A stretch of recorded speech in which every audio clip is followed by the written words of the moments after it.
Aujourd'hui, on vit dans une société qui nous demande de plus en plus à avoir tout. Une réussite sur le plan matériel, mais aussi de plus en plus sur le plan de la santé mentale, sur le plan émotionnel, le plan psychologique et même le plan spirituel, existentiel.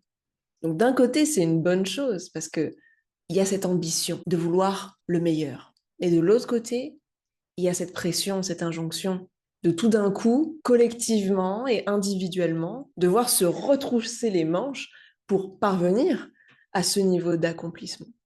La bonne nouvelle, c'est qu'on a la vision. Elle mériterait d'être clarifiée, mais il y a une direction vers laquelle on tend.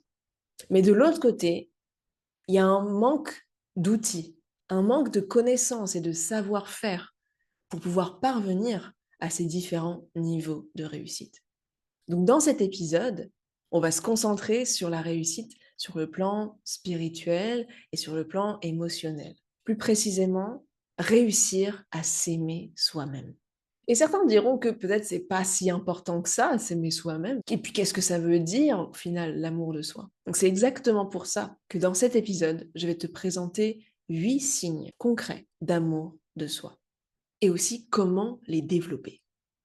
Je t'invite à bien faire attention aux différents signes que je vais te présenter et repère quels sont les 2 à 3 signes d'amour de toi que tu as le plus besoin de développer.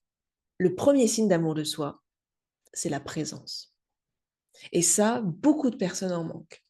D'après certaines études, la durée moyenne d'attention serait passée de 12 secondes à 8 secondes. Et ça peut paraître peu, mais on va dans la direction d'un manque de présence de plus en plus accru. Donc si tu veux sortir de cette spirale de déconnexion avec soi-même, la première chose que tu peux commencer à mettre en place, c'est des pratiques de régulation du nerf vague.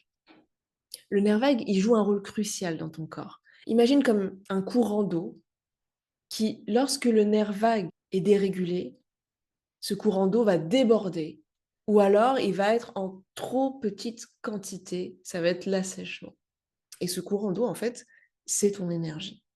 Moins ton énergie est canalisée et plus tu te disperses mentalement, moins tu peux être connecté avec toi-même et à ce qui se passe dans ton environnement. C'est le stress qui va prendre dessus, c'est les émotions inconfortables ou alors un sentiment de vide, un manque qui dure. Donc j'insiste vraiment sur ce premier point de la présence parce que le fait de maîtriser la présence, c'est la porte d'entrée pour l'amour de toi. Et si tu peux pas vraiment être là pour toi, comment est-ce que tu peux t'aimer sincèrement? Pour donner un exemple de à quel point la présence c'est important, imagine deux couples parentaux avec chacun leur enfant. Dans le premier cas, les parents sont tous les deux sur leurs écrans. Ils sont absorbés par autre chose, quelque chose qui capte leur attention, qui les distrait de l'instant présent. Et l'enfant peut être là et exprimer des signes d'inconfort qui seront certes subtils, discrets, mais pourtant bien présents. Mais les parents sont absorbés ailleurs. Ils pensent à autre chose. Dans le deuxième cas de figure, les deux parents sont pleinement présents.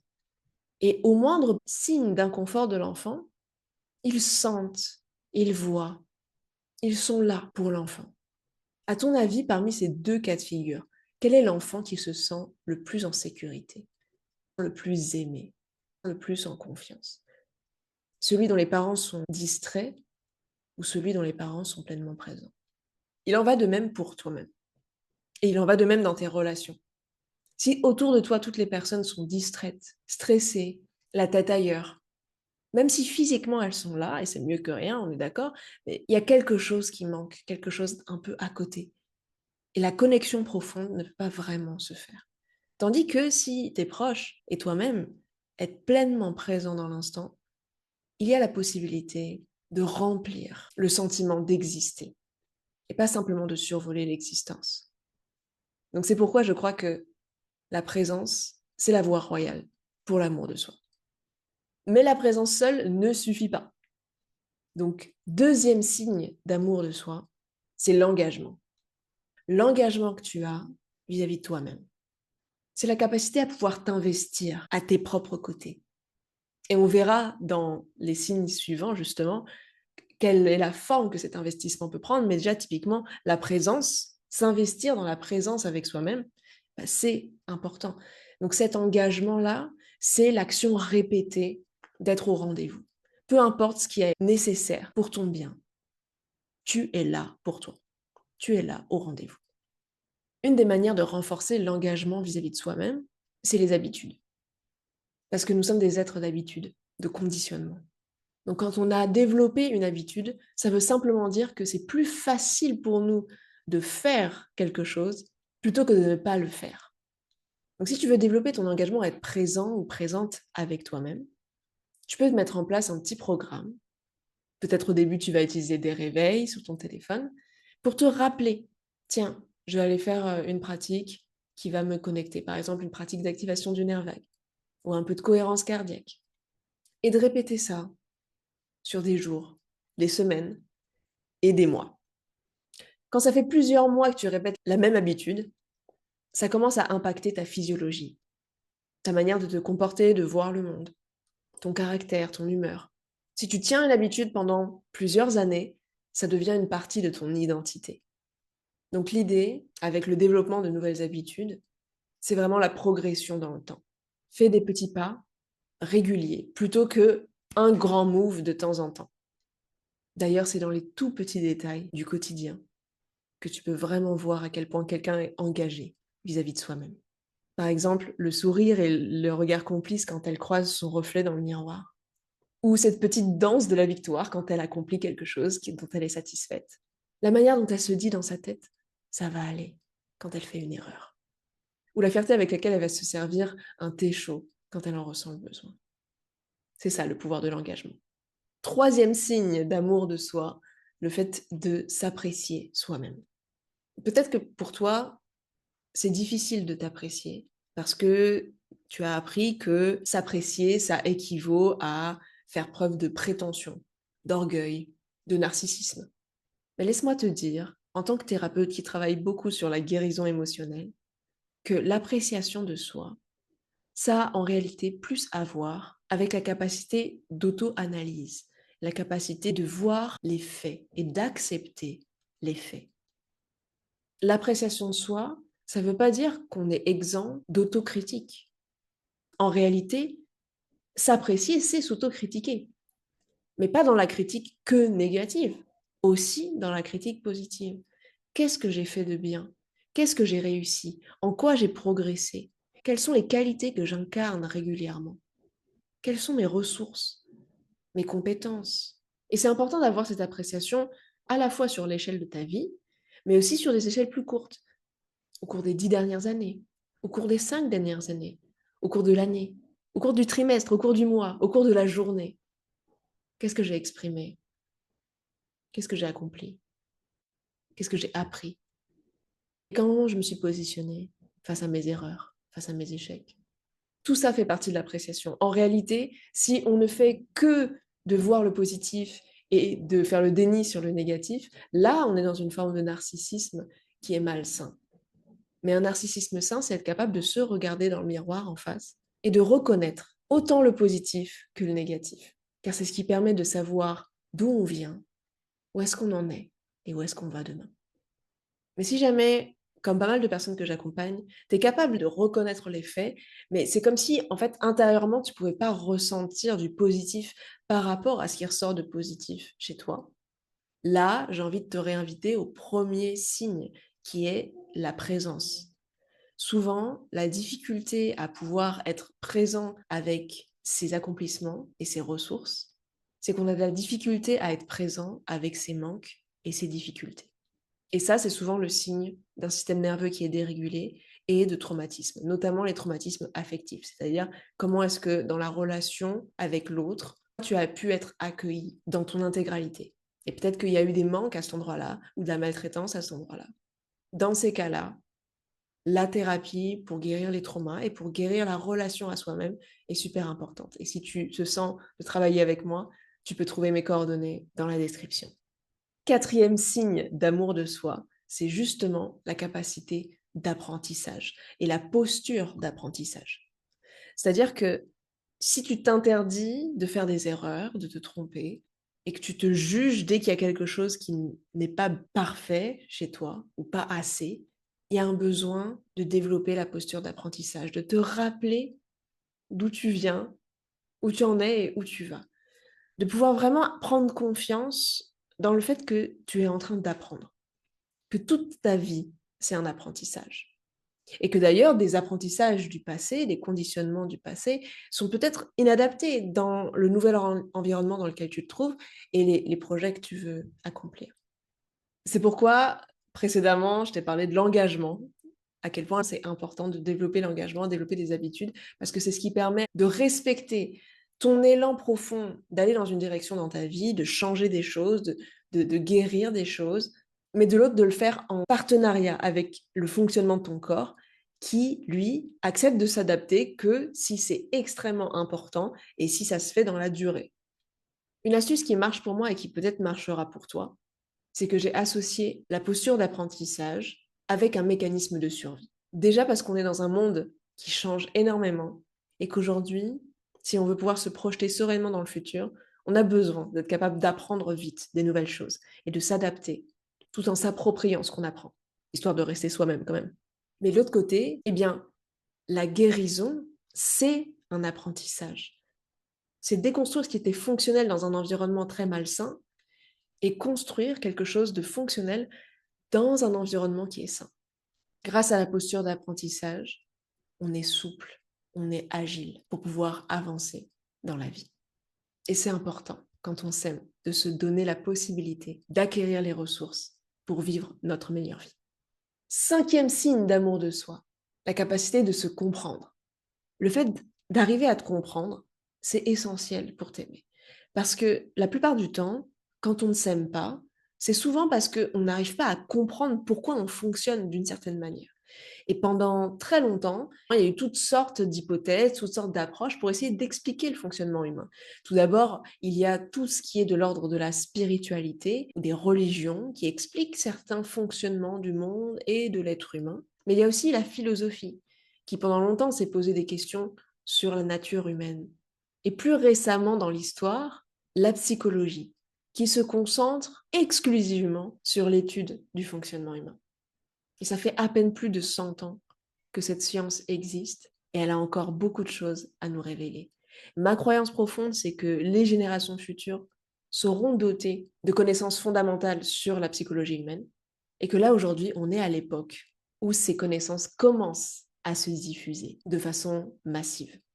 Donc, je suis confiante par rapport à l'amour de soi qui sera possible grâce à cette clé de compréhension qui est en train de se développer de plus en plus au sein des populations. N'hésite pas, toi aussi, à t'intéresser à ces sujets-là, à investir de ton temps, de ton attention, de ton énergie, à mieux te comprendre.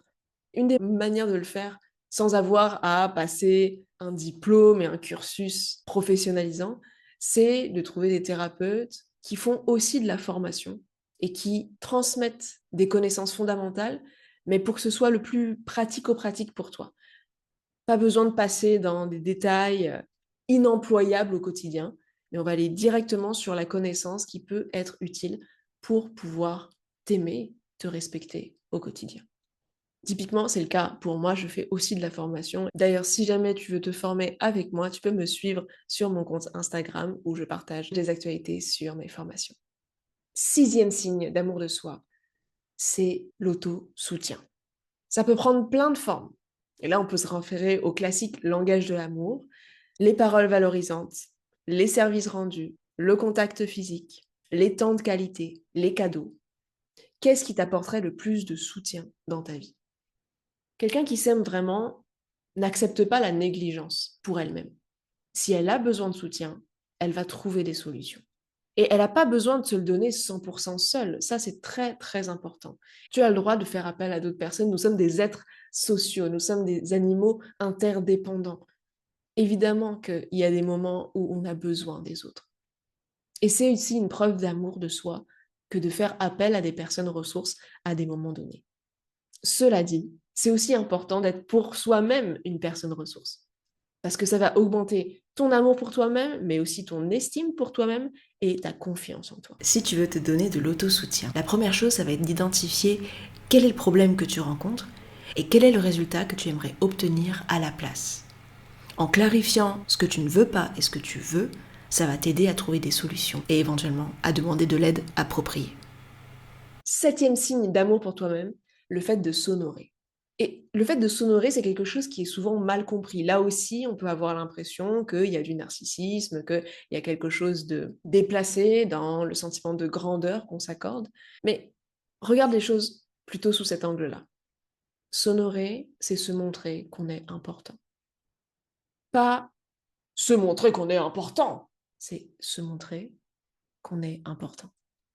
Dans le premier cas, on veut se grandir pour essayer de compenser peut-être une forme d'insécurité ou un manque. Je vais aller chercher ce diplôme, comme ça je serai quelqu'un d'important avec un super statut. Je vais aller me tatouer le corps parce que comme ça je suis différent et je suis unique. Mais cette énergie-là, est-ce que tu le sens? Je t'illustre volontairement avec l'énergie parce que c'est pas dans les mots que la vérité se trouve, c'est dans l'énergie. Si j'ai besoin de compenser quelque chose, je ne suis pas en train de m'honorer là. Je suis en train d'essayer de cacher des manques que je veux pas que les autres voient que j'ai. Tandis que si je veux aller chercher ce diplôme, parce que je sens profondément que cette discipline, elle m'appelle, et que en décrochant ce diplôme, ça va me permettre d'exercer un métier dans lequel je sens que je peux me réaliser. Là, je m'honore, parce que je reconnais qu'il y a cet élan en moi, et je lui accorde de l'importance, et je lui offre des ressources qui vont lui permettre de se réaliser encore plus. Si je veux me tatouer parce que je considère que mon corps est un temple et que je peux recouvrir ces murs de symboles, de messages qui me réalignent avec moi-même, je veux les avoir sur ma peau pour que tous les jours de ma vie, je puisse me souvenir de ça. Parce que ça me met dans mon élan, de mon âme, de mon cœur, de mon être. Parce que ça m'embellit selon mes propres critères de beauté. Alors là, oui, là, je m'honore. Je ne sais pas d'être différent pour avoir une espèce de valeur. C'est je reconnais ma valeur et je l'amplifie par les ressources que je m'apporte. Donc finalement, s'honorer, c'est un acte assez sacré. C'est un acte assez profond qui demande une grande qualité de présence et de connaissance de soi. Et je suis convaincue que tout ce que tu donnes à cet élan de vie en toi renforce l'amour que tu as pour toi-même. Et enfin, 8e signe d'amour pour toi, c'est que tu as une direction dans ta vie. Généralement, quand tu suis ton élan de vie, naturellement, il y a une direction, plusieurs directions que ça veut prendre. D'ailleurs, ne pas avoir de direction, c'est souvent être déconnecté de soi. Mais il y a aussi beaucoup de directions qui sont en réalité plus des injonctions sociales, des rêves d'autres personnes, des modèles d'autres personnes, qui ne sont pas vraiment ce que toi tu veux. Mais parce que c'est tellement répandu, parce que c'est valorisé peut-être par tes proches, par tes parents, par l'éducation que tu as reçue. Alors, quelque chose en toi peut se sentir un peu poussé à aller dans cette direction, surtout s'il y a cette déconnexion avec ton élan profond, qui fait que si tu ne suis pas ces directions qui te sont proposées en modèle, il n'y a pas d'alternative à côté. Donc le besoin de direction, c'est quelque chose de fondamental chez l'être humain, mais pour que cette direction soit vraiment nourrissante et que ce soit un acte d'amour pour toi-même, c'est important que cette direction, elle soit remplie de ce qui te donne de l'énergie de vie, de ce qui t'anime, de ce qui t'apaise, de ce qui te guérit, de ce qui te développe. Ça n'a pas besoin d'être tout le temps des choses qui sont intenses et passionnées. Je pense qu'il y a besoin d'équilibre dans la vie et on a aussi besoin d'une très belle fondation de calme et de sérénité et de ressourcement. On est nourri. Donc, quand quelqu'un s'aime, elle a des directions pour elle-même. Et si jamais elle se retrouve perdue, comme c'est souvent le cas dans des saisons de vie qui sont plus challengeantes ou sources de changement, et dans ces moments-là, la direction, c'est simplement de chercher, tester jusqu'à retrouver une nouvelle direction. En fait, c'est OK d'être perdu, tant qu'on ne reste pas perdu et qu'on ne se serve pas de l'excuse d'être perdu pour s'installer dans une direction qui finalement ne nous anime plus. Et d'ailleurs, sur ce dernier point, une des manières les plus simples pour avancer dans une direction, c'est de se formuler un objectif. Et si c'est déjà le cas pour toi, que tu t'es déjà formulé des objectifs, mais que tu as du mal à les atteindre, que de manière répétitive, tu te retrouves à stagner ou à t'auto-saboter, j'ai tourné un épisode qui pourrait te donner des clés pour réussir enfin à atteindre la majorité de tes objectifs. Dans cet épisode-là, je te présente 7 ressources psychologiques qui sont déterminantes pour te permettre d'atteindre tes objectifs. Donc n'hésite pas à cliquer sur le lien que je te mets en description pour découvrir cet épisode. Maintenant, tu as dû identifier 2 à 3 signes que tu as le plus besoin de développer dans ta vie. Je t'envoie toute ma force et tout mon amour. J'ai confiance en toi pour que tu les réalises.